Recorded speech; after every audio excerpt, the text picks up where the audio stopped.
तो दोस्तों इसलिए मैं आपसे कह रहा था कि अहिल्या की कथा बिल्कुल सत्य है। सभी को नमस्ते जी। दोस्तों मैं अनिल आर्य स्वागत करता हूं आप सभी का आपके अपने यूट्यूब चैनल अपरिचित भारत में। दोस्तों हम सभी लोग लॉकडाउन के नियमों का पालन करते हुए घरों में रुके हुए हैं और हम सभी लोग घरों में रहते रहते अपनी विद्या बढ़ाने का प्रयास कर रहे हैं, परंतु वह विद्या कैसे बढ़ा रहे हैं और किस रूप की विद्या बढ़ा रहे हैं वह हमें पहले जानना चाहिए। हम क्या कर रहे हैं विद्या बढ़ाने के लिए, अपने इतिहास को जानने के लिए, अपने महापुरुषों को जानने के लिए, या कुछ लोगों की अवधारणा के रूप में कहूँ तो अपने ईश्वर को, अपने भगवानों के इतिहास को जानने के लिए हम क्या कर रहे हैं, टीवी पर रामायण देख रहे हैं, टीवी पर चाणक्य देख रहे हैं, टीवी पर महाभारत देख रहे हैं और हम ये सोच रहे हैं कि आज हमने जान लिया कि हनुमान कैसे थे, आज हमने जान लिया श्री रामचंद्र जी कैसे थे। परंतु दोस्तों हमें समझना चाहिए इन सभी को देखने के बावजूद ही हमारे इतिहास के ऊपर, हमारे महापुरुषों के ऊपर बहुत सारे लालछन लगाए जाते हैं और इतने भयानक लालछन लगाए जाते हैं आप सोच नहीं सकते। उदाहरण के लिए बताऊं, हमारे इतिहास के बारे में कहा जाता है कि रामायण में, अर्थात तुम कहते हो ना रामायण 9.5 लाख साल पहले, अर्थात तुम्हारे रामायण में 9.5 लाख साल पहले अश्लीलता भरी पड़ी है, ऐसे आक्षेप लगाए जाते हैं। और मैं ये वीडियो क्यों बना रहा हूं, क्योंकि मुझे बार बार मेरे दर्शक, मेरे व्यूवर्स में से बहुत सारे लोग कह रहे थे कि अनिल भाई आप रामायण के विषय के ऊपर वीडियो बनाओ, हमें जानकारियां दो। और मैं उनसे बार बार यही कह रहा था कि इस विषय पर वीडियो बनाना बहुत ही गंभीर शोध का कार्य है और इस विषय पर ऐसे ही कोई भी वीडियो न बनावे, मैं उससे कहना भी चाहूँगा, क्योंकि मैं देख रहा हूँ कि बहुत सारे बड़े बड़े यूट्यूबर, बहुत सारे आर्य विद्वान या और भी अन्य जगत के और बहुत सारे लोग मैं देखता हूं रामायण के ऊपर वीडियो बना रहे हैं। अब इसके ऊपर आज खुलकर चर्चा होगी और रामायण के या हमारे इतिहास के पूरे वैदिक वाङ्मय के बारे में आज मैं बहुत सारी अवधारणाओं के ख़त्म कर दूंगा। मैं ये नहीं कर रहा हूँ मेरी योग्यता के साथ, मैं आपको कहूँगा कि आप उनसे अपने सारे शंका समाधान कर सकते हैं। तो दोस्तों आज रामायण के ऊपर मैं एक ही वीडियो बनाऊँगा और एक वीडियो को बनाने के बाद अन्य वीडियोज़ को आप बनाने की आवश्यकता स्वयं कहेंगे कि नहीं है, आप स्वयं को अपनी विद्या बढ़ानी होगी, तभी आप उन विषयों को समझ पाएंगे। तो दोस्तों समय व्यर्थ न करते हुए चलिए शुरू करते हैं आज का वीडियो। अथ कांदं प्रवक्ष्यामि कुंडली चेतनादिकं सहस्रनाम सकलं कुंडलिन्या प्रियं सुखम। तो दोस्तों रामायण में सबसे जो विवादित विषय है, जो चरित्रहीनता का आता है, जो व्यभिचार का आता है, वो आता है अहिल्या, गौतम और इंद्र का प्रसंग। उसमें क्या आता है कि बताया जाता है कि जब श्री रामचंद्र जी वनवास में थे तो गौतम ऋषि तपस्या कर रहे थे और वह कहीं वन में अपने बाहर चले जाते हैं और इंद्र वहाँ वेश बदल के और गौतम ऋषि का रूप धारण करके वह अहिल्या के साथ व्यभिचार करता है और गौतम ऋषि जब उनको पकड़ लेते हैं तो वह अहिल्या को पत्थर की शिला बनने का श्राप दे देते हैं और इंद्र को भी श्राप दे देते हैं। यह हमें मिलता है तुलसी बाबा की रामचरितमानस में यह प्रसंग। अब इसी प्रसंग को शुद्धतम रूप में लिखा गया है, कहते हैं कि शुद्धतम रूप यह है और वह लिखा गया है वाल्मीकि रामायण में, अर्थात जो अब की उपलब्ध वाल्मीकि रामायण है। समझना चाहिए मैं, अब वह चाहे आर्य जगत के विद्वानों द्वारा लिखा हो या गोरखपुर की गीता प्रेस द्वारा या अन्य किसी के द्वारा, उसमें कहा गया है कि इस प्रकार का संदर्भ नहीं हुआ था। गौतम ऋषि उसको अहिल्या को श्राप देते हैं और अहिल्या इंद्र को पहचान जाती है कि वह वेश बदल के आए, फिर भी वह दुष्टा नारी उनके साथ समागम कर लेती है और तब गौतम ऋषि श्राप देते हुए कहते हैं कि मैं आपको श्राप देता हूँ, तू यहाँ पर इस कुटिया में रहे और बिल्कुल कठोरता से यम नियम का पालन करते हुए लंबे वर्षों तक यहाँ तपस्या कर। यह गौतम ऋषि का यह आजकल की उपलब्ध वाल्मीकि रामायण में। और कई यूट्यूब पे बहुत सारे वीडियोस देखते हैं जो इस पूरे प्रसंग को गलत कहते हैं, इस कथा को ही गलत कहते हैं, कुछ भिन्न भिन्न प्रकार की चीज़ें इसमें हैं, परंतु मैं आज इन सभी का समाधान आपके बीच करूँगा। वो कैसे? जो लोग इस कथा को बिल्कुल निराधार कहते हैं उनसे मैं कहना चाहता हूं ये कथा सत्य नहीं है। पहली बात तो आप पूछेंगे क्या इसका अर्थात रामायण में व्यभिचार है? नहीं, ये नहीं। अब दूसरी बात मैं कहता हूं कि इस कथा का तो जो ये कथा है अहिल्या की, इंद्र की, यह तो रामायण के से भी बहुत पहले से प्रचलन में है। आप पूछेंगे वो कैसे? उदाहरण सुना देता हूं। हम बहुत बार ऐसी कथा, हमारे दादाजी की सुनाई हुई कथा आज भी हमें याद है हो सकता है वह गौ सेवा की हो सकता है वो चोरी न करने की हो सकता है माँ बाप की सेवा करने की हो सकता है अतिथि का सत्कार करने की। ऐसी कोई कथा हमारे दादाजी हमारे ने सुनाई हो, हमें सबको याद होती है अपने जीवन में, और वही कथा हम अपने बालकों को सिखाते हैं। अर्थात पीढ़ी दर पीढ़ी दर वह कथाएं चलती रहती हैं। इसी प्रकार की कथाएं हमारे बहुत सारे वैदिक वाङ्मय इतिहास में मिलती हैं, और उन वैदिक वाङ्मय इतिहास को कहते हैं ब्राह्मण ग्रंथ। ब्राह्मण ग्रंथों में हमें इस प्रकार की बहुत सारी कथाएं मिलती हैं, और यह जो इंद्र और अहिल्या की कथा है यह हमारे ब्राह्मण ग्रंथों में है। आप पूछेंगे अर्थात ब्राह्मण ग्रंथों में विचार नहीं। अब यहां आपको समझना चाहिए इस कथा को, यह जो ब्राह्मण ग्रंथों में अहिल्या और इंद्र की कथा है, इसको समय के साथ साथ जहां जहां आवश्यकता पड़ी उस प्रसंग को जोड़ते गए लोग अपने अपने अनुसार। किसी ने रामायण में जोड़ा, किसी ने कहीं जोड़ा, किसी ने कहीं जोड़ा, परंतु मूल रूप से कथा हमें जो मिलती है, अब मैं बताता हूं इसका संदर्भ। पहले तो आप सभी से मैं कहना चाहता हूं, अगर आप सभी लोगों ने आर्य विद्या पढ़ अर्थात 2 दिन का लघु गुरुकुल करके आर्य विद्या नहीं जानी है, तो मैं आपसे निवेदन करता हूं, हाथ जोड़कर निवेदन करता हूं, अभी लॉकडाउन के तुरंत बाद 2 दिन के लघु गुरुकुल राष्ट्रीय आर्य निर्माता सभा के सानिध्य में लगाए जाएंगे। आप उनमें जाइए, आर्य बनिए, वैदिक सिद्धांतों को जानिए, सत्यार्थ प्रकाश को पढ़िए, और उसके बाद आप जब वैदिक इतिहास को पढ़ना प्रारंभ करेंगे तो आपको यह पुस्तक आचार्यों के द्वारा बताई जाएगी कि आप इसको पढ़िए। पुस्तक का नाम है ऋग्वेद भाष्य भूमिका। यह चारों वेदों की भूमिका है। इसमें महर्षि दयानंद सरस्वती बहुत अच्छा संदर्भ देते हैं, और वो तो ऋषि कोटि के व्यक्ति हैं, वह गूढ़ ज्ञान रखने वाले हैं, तो वह हमें इस अहिल्या की कथा के बारे में इस पुस्तक में लिखते हैं। और वह क्या लिखते हैं, इस कथा का संदर्भ क्या देते हैं, अब मैं आपके बीच बताता हूँ। मैं सिर्फ संदर्भ बताऊंगा, कथा का स्क्रीनशॉट आपके नीचे शेयर कर दूंगा, आप देख लेना।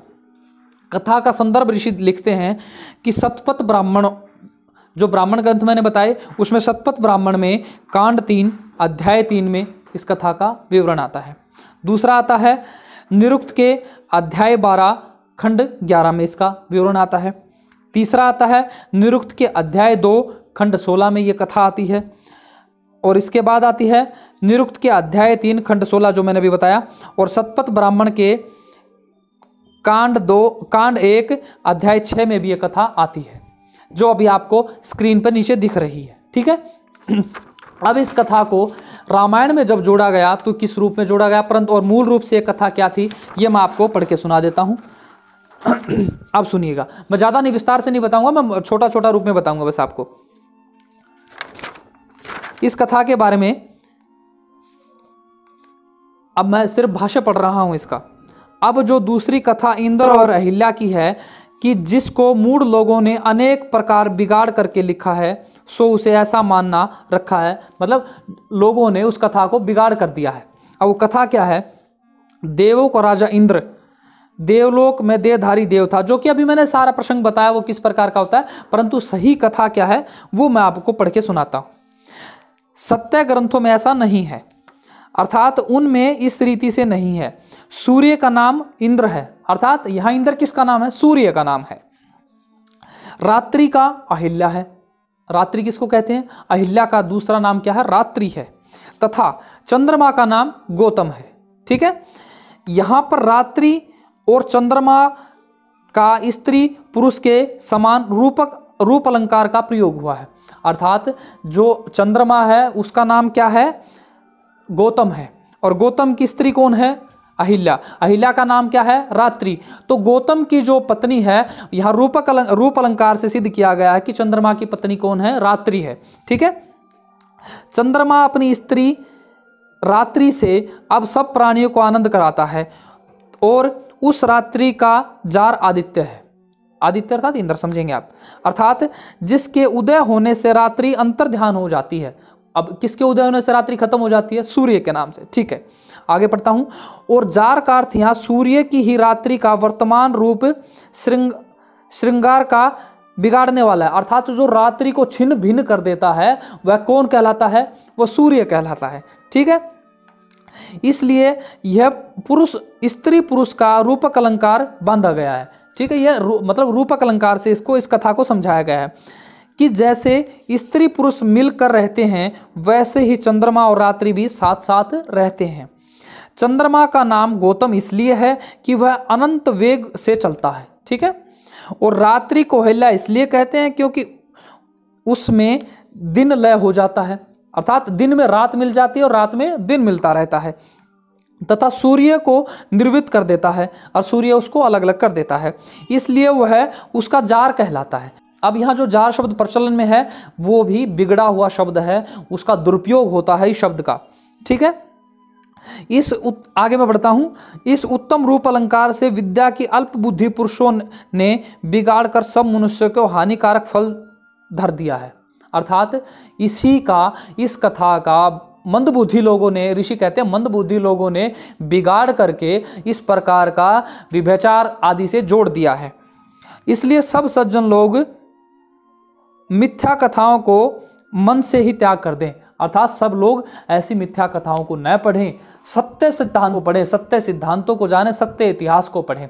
अब सत्य इतिहास हमें मिलता है हमारे वैदिक वाङ्मय से, अर्थात ब्राह्मण ग्रंथों से, जो ऋग्वेद भाष्य भूमिका में लघुतम रूप में, छोटे छोटे रूप में हमें बताया गया है। अब आप इसमें पढ़ सकते हैं। तो दोस्तों, यह जो अहिल्या की कथा है, अहिल्या का प्रकरण जो है यह श्री रामचंद्र जी के रामायण से नहीं है, और यह तो उससे भी प्राचीन है। और जो रामायण में लिखा गया है, हो सकता है इस प्रकार की घटना हुई ही ना हो, और हो सकता है इसमें बिगाड़ कर दिया है। बिगाड़ तो निश्चित तौर पे जानो कि अहिल्या का, इंद्र का और गौतम का प्रसंग क्या है, ये तो आप समझ गए हैं। अब ये समय अनुसार जिस जिसको आवश्यकता लगी उसने वैसा वैसा उसमें लिख दिया। अब हो सकता है ऋषि वाल्मीकि ने यह कथा लिखी ही ना हो सकता है इस कथा का संदर्भ दूसरे रूप में समझाया गया हो। तो दोस्तों, इसलिए मैं आपसे कह रहा था कि अहिल्या की कथा बिल्कुल सत्य है, ठीक है, क्योंकि ये तो प्रकृति का विधान बताया है वेदों में हमारे ऋषि महर्षियों ने, और हमें उसको कैसा जोड़ दिया, इंद्र के साथ जोड़ दिया। तो इस प्रकार की कथाएं, झूठी कथाएं हमारे लोगों द्वारा अपने ही इतिहास को घोलमेल करने के लिए बना दी गई, और आज उसी को देखकर हम कह रहे हैं कि हमारे इतिहास में व्यभिचार भरा पड़ा है। और कौन लोग कहते हैं? अपने ही लोग कहते हैं, जो स्वयं नहीं पढ़ते हैं, नहीं पढ़ाते। तो दोस्तों, ये था इस कथा का मूल। अब मैं बात करता हूं समाधान की। इसका समाधान क्या होगा? क्या इस प्रकार के लिए मैं हनुमान ने मुंह में सूरज ले लिया उसके ऊपर वीडियो बनाऊं? क्या मैं हनुमान जी के पूंछ के ऊपर वीडियो बनाऊं? क्या मैं अन्य जितने भी विवादास्पद विषय हैं उनके ऊपर वीडियो बनाऊं? नहीं, ये उचित नहीं है। तो उचित क्या है? उचित तो ये है कि आप सब लोग स्वयं अपनी विद्या बढ़ाओ, स्वयं अपने आर्य जगत में जाओ, अपने आर्य बनो, सिद्धांतों को जानो, ईश्वर को जानो, प्रकृति को जानो, जीव को जानो, इन सभी को जान अपनी विद्या बढ़ाओ, आर्य बनो। इसको करोगे तो आप निजी तौर पर अपना आत्मिक विकास कर पाओगे, बौद्धिक विकास कर पाओगे। और मैं बार बार कहता हूं, वीडियोस को देखकर आप सब्सक्राइबर तो बन सकते हैं, आर्य नहीं बन सकते। आर्य बनने के लिए तो आपको स्वयं ही पुरुषार्थ करना होगा, वैदिक इतिहास को पढ़ना होगा, जानना होगा, वेद की शरण में जाना होगा, अन्य विकल्प नहीं है। तो दोस्तों, अहिल्या की कथा के बारे में मैंने आपको बता दिया, और इस प्रकार की बहुत सारी हमारे इतिहास में कथाएं हैं, परंतु हमें वैदिक इतिहास को ही सत्य मानना चाहिए, और वैदिक इतिहास में मिलता है ब्राह्मण ग्रंथों में। और उस तक पहुंचने के लिए हमें पहले आर्य बनना होगा, और आर्य बनने का विकल्प निकलता है 2 दिन के लघु गुरुकुल से, और वो लगाती है राष्ट्रीय आर्य निर्मात्री सभा। किसके सानिध्य में? आर्य महासंघ के सानिध्य में। तो दोस्तों, अगर आप भी वेद विद्या पढ़ आर्य बनना चाहते हैं तो www.aryanirmatrisabha.com पर जाकर आगामी सत्र पर अपना पंजीकरण कर सकते हैं, और मुझे भी अपना नंबर आदि कमेंट कर सकते हैं। तो दोस्तों, आज थी ये अहिल्या की कथा, और मैं नहीं चाहूँगा कि आप सभी लोग अब मुझे दोबारा भी ये कहें कि रामायण के उस विषय के ऊपर वीडियो बनाओ। देखो, मैं बार बार कह रहा हूँ, विषय बहुत ऐसे हैं, उनमें हमें पहले समझना होगा। और मैं आर्य जगत के विद्वानों से कहता हूँ, अगर आपके पास निश्चित तौर पर समाज का हित करने का मंतव्य है, विचार रखते हैं, तो आप सभी लोग एकत्र होइए, और सभी लोग एक बार अपने वैदिक इतिहास में जितने भी ऐसी कथाएं, कल्पित कथाएं या अविद्या के चिन्ह या व्यभिचार की चीज़ें हैं, उनको सब निकाल फेंकिए, और हम सब के सामने लाइए एक बार उत्तम विद्या वाला वह सत्य इतिहास, जिससे पढ़ हम भी अपनी विद्या बढ़ावें, अपने बालकों की विद्या बढ़ावें, हम आर्य बने, संसार को आर्य बनावें। तो दोस्तों इसी के साथ मैं आज इस वीडियो को ख़त्म करता हूं। आप सभी को वीडियो कैसा लगा ये मुझे कमेंट में ज़रूर बताइए, और अगर आपको वीडियो अच्छा लगा तो मैं आपसे निवेदन करता हूं, हर भारतीय तक, हर हिंदू तक, हर ईसाई तक, हर एक मुसलमान तक, हर बौद्ध, जैन, सिख जो भी रामायण के इस प्रसंग के ऊपर आक्षेप करते हैं उस तक ये वीडियो जरूर पहुँच जाना चाहिए। और दोस्तों मैं एक अंतिम निवेदन और करता हूँ, अगर आप सभी लोगों को वीडियो अच्छा लगा, या जो लोग मेरे वीडियो को पहली बार देख रहे हैं या मेरे चैनल पर पुराने हैं परंतु सब्सक्राइब नहीं किया, बेल आइकन को नहीं दबाया है, तो उनसे मैं निवेदन करता हूं चैनल को सब्सक्राइब कीजिए, बेल आइकन को दबाइए और मेरा सहयोग कीजिए, ताकि हम आर्य बने, संसार को आर्य बनावें। इसमें हमारी उन्नति, राष्ट्र की उन्नति, संसार की उन्नति निहित है। तो दोस्तों अब मैं मिलूंगा आप सभी से अगले वीडियो में, तब तक आप सभी लोग अपना बहुत सारा ख्याल रखें। बहुत बहुत धन्यवाद, बहुत बहुत आभार, सभी को नमस्ते जी।